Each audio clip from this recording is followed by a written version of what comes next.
Hari ini kita akan belajar terhadap bahan-bahan untuk kita tentukan sama ada bahan tersebut adalah sifat bahan berasid, bahan beralkali ataupun bahan neutral. Di bawah standard pembelajaran 8.1.2. Okey, kita lihat buku aktiviti muka surat 72, 73 dan 74. Okey, adakah kamu bersedia? Okey, jom kita pergi kepada muka surat 72 terlebih dahulu ya. Ini dapatan cikgu lah. Uji kaji cikgu yang cikgu dah buat. Dan cikgu dapat keputusan. Mungkin kamu buat uji kaji, mungkin keputusan kamu lain. Biasalah kalau kita buat amali ataupun eksperimen ataupun uji kaji, biasanya jawapan tu berbeza. Tapi tak apa, kita pergi dulu. Ini hanya dapatan cikgu ya. Okey, jom kita baca sama-sama. Sifat bahan berasid. Lakukan 3 ujian terhadap bahan berikut untuk menentukan sifat bahan berasid. Catatkan keputusan dalam jadual di bawah.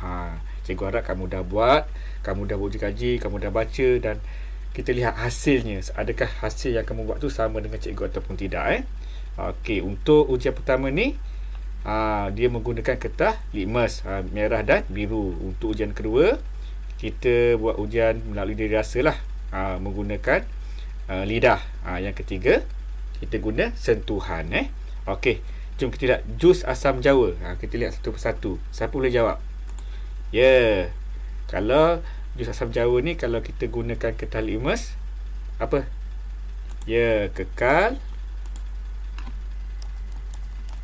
Kekal merah Okey.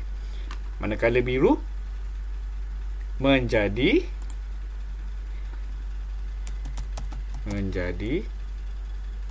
merah Okey. Tak apa, cikgu kecil sikit tulisan, tak apalah. Kamu boleh sekejap cikgu kecilkan tulisan. Okey, cikgu kecilkan tulisan biar dimuat dalam kotak ni. Kekal merah. Okey, yang biru tadi menjadi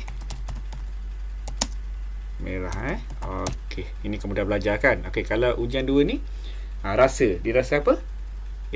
Rasa masam. Okey, kalau sentuhan, rasa licin lah air jusan Jawa ni. Okey. Yang kedua, air teh. Bahan air teh merah.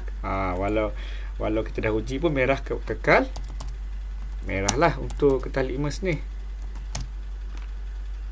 Menjadi merah juga. Okey, ujian kalau kita guna rasa, dirasa pakai lidah, kelat. Kadang-kadang air teh memang cikgu rasa kadang-kadang kelat dan kadang-kadang manis. Okey, sentuhan, rasa biasa-biasa je lah, rasa saja Okey, kicap. Kalau kicap macam mana? Okey, sama je sebenarnya. Dari resultnya sama je kalau ikutkan. Dia punya, kalau kertas litmus ni memang dia punya penunjuk dia memang tepat lah. Kekal merah. Ini menjadi biru, menjadi merah. Okey, ujian 2. Rasa masin. Kicap ada masin macam kicap kipas udang tu ada masin dan ada manis. Okey, ujian 3. Rasa? Cikgu rasa licin lah kalau cikgu rasa di hujung jari. Cikgu sentuh dia di hujung jari memang licin Okey, manakala sifat umum bahan berasid. Ni sifat umum secara teorinya. Dah jelas memang biru kepada merah lah. Okey, bawah sikit. Rasa macam mana? Dalam buku teks pun ada. Kalau kamu rujuk dalam muka surat 19 hingga 110 tu memang ada. Kalau kamu baca perlahan, memang ada jawapan dia Rasa dia apa? Rasa dia masam. Sifat asid ni masam. Sentuhan dia perit. Rasa perit. Okey, kadang-kadang asid ni dia juga boleh menghakis memang secara umumnya kalau asid, kalau dia punya lagi kuat dia punya tu, kadang-kadang muka kita pun kalau kena asid ataupun tu jadi pedih Tapi secara umum kita ambil perit lah. Okey, Soalan seterusnya, bolehkah kita menentukan sifat bahan berasid hanya melalui sentuhan dan rasa? Mengapa? Jawapannya tidak, kerana sifat bahan berasid jika diuji melalui sentuhan dan rasa bukanlah dalam buku teks pun ada sebenarnya, bukanlah penunjuk sikit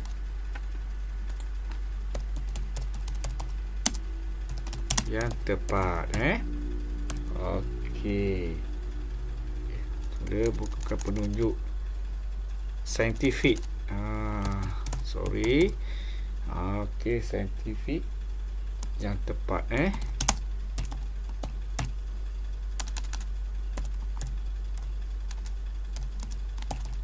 Oleh itu,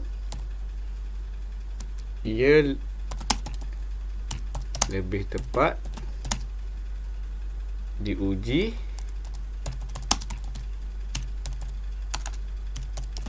menggunakan apa? Menggunakan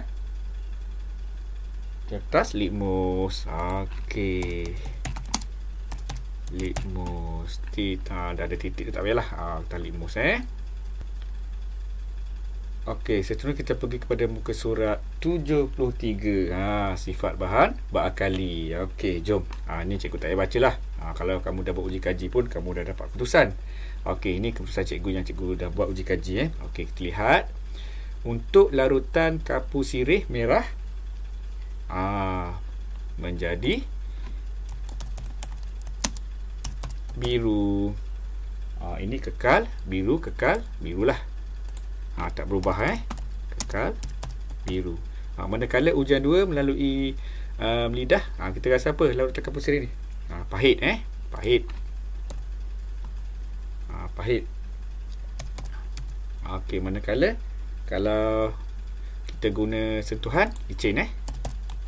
Okey, ni pun sama sebenarnya, menjadi biru. Pun rasa pahit. Jus sawi pahit juga. Licin. Betul, cikgu dah try. Jus pucuk betik pun, ni cikgu lupa, kekal biru. Okey, jus pucuk betik pun kalau merah, menjadi biru juga. Kalau guna kotak limes, kekal biru. Okey, sama juga, cikgu dah rasa memang pahit lah. Okey, melalui sentuhan di ujung jari memang licin. Ni cikgu sentuh. Okey, manakala sifat umum bahan berakali, sifat umum. Secara teorinya, sifat umum yang kita ketahui memang kotak limes merah kepada biru. Okey, rasa dia apa tadi? Siapa tahu? Ya, pahit lah. Rasa bahan berakali pahit. Okey, sentuhan licin. Dalam buku teks pun ada. Okey. Soalan, bolehkah kita menentukan sifat bahan berakali hanya melalui sentuhan dan rasa? Mengapa? Dia jawapan lebih kurang yang bahan berasid tadi lah. Tidak, kerana sifat bahan berakali jika diuji melalui sentuhan dan rasa bukanlah penunjuk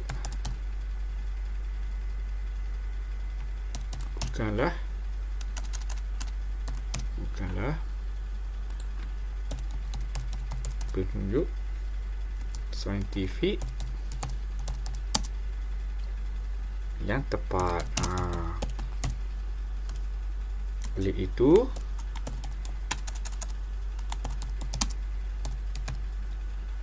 ia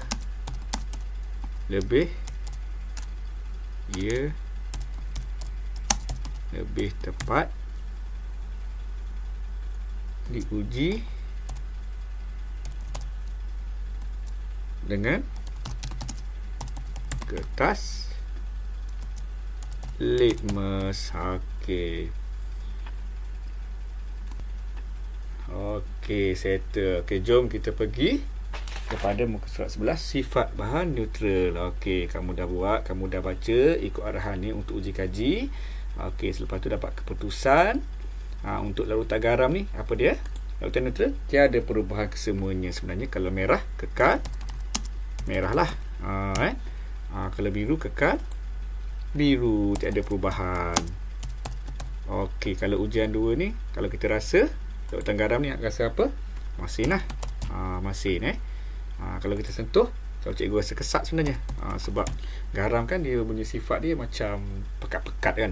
Cikgu rasa kesat bila dicampur larutan garam ni. Bila kita buat campuran larutan tu rasa kesat. Ini merah, kekal merah, biru, kekal biru untuk larutan gula. Okey, rasa apa larutan gula ni?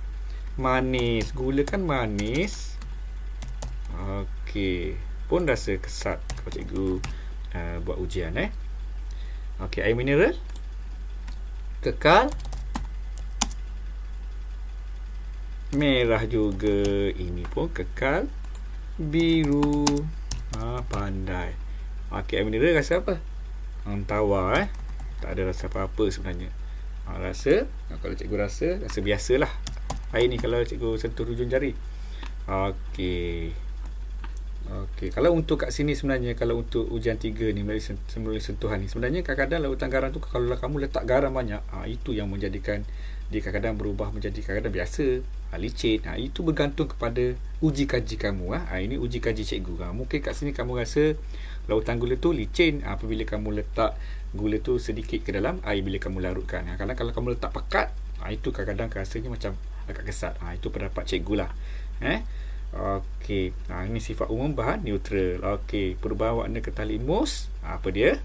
Siapa boleh bagi tahu? Ya, kalau ikutkan tidak berlaku perubahan warna. Ni mana? Kalau kita tengok kat sini, tiada perubahan kalau sifat neutral ni. Okey, untuk rasa, siapa boleh jawab untuk rasa? Ya, rasa ada 3 rasa yang biasanya. Manis. Lagi manis, masin. Satu lagi tawar. Kalau yang masam tu dah sifat asid. Satu lagi yang pahit bersifat alkali. Jadi 3 rasa ni bersifat neutral. Sentuhan macam mana? Kalau sentuhan secara teorinya licin dan kesat. Untuk bahan neutral lah. Okey, kita pergi lagi. Bolehkah kita menentukan sifat bahan neutral hanya melalui sentuhan dan rasa? Mengapa? Tidak, kerana kenapa? Siapa boleh jawab? Tadi cikgu dah tolong. Siapa yang boleh bagi tahu cikgu apakah yang terjadi untuk bila kita tentukan sifat bahan neutral hanya melalui sentuhan dan rasa? Mengapa? Kenapa tidak? Siapa boleh tahu? Ya, kalau ikutkan macam tadi juga, kerana sifat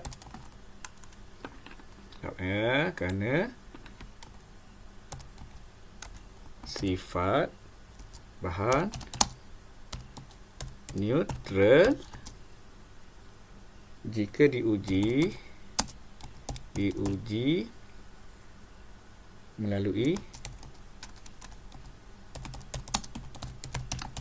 sentuhan dan rasa bukanlah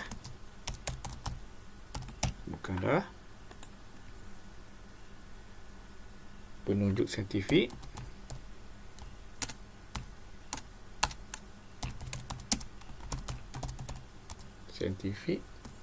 yang tepat. Biasa guna kertas litmus yang tepat kan. Jadi oleh itu ia lebih tepat menggunakan diuji dengan kertas litmus. Okey, titik. Okey, setakat itu sajalah penerangan cikgu pada hari ini. Agak kamu boleh fahamlah.